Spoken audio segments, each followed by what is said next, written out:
أهلا بيكم، معاكم مروة صالح.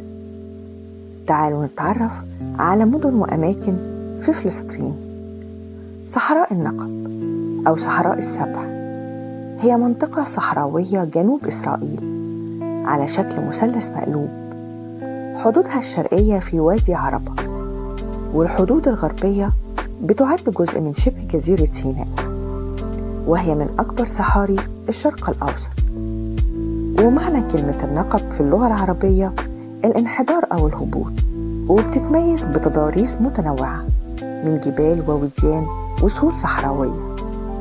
مساحتها 14,000 كيلومتر مربع، وأغلب سكانها من القبائل والعشائر العربية. عدد سكانها تجاوز 300,000 مواطن، منهم 150,000 منتشرين في 45 قرية. بيشكل عرب 48 حوالي 21% من سكانها. وفي صحراء النقب 10 مدن و140 قرية، أهمهم بير السبع ورهط وعرعرة وتل السبع وتل عراد وحورة.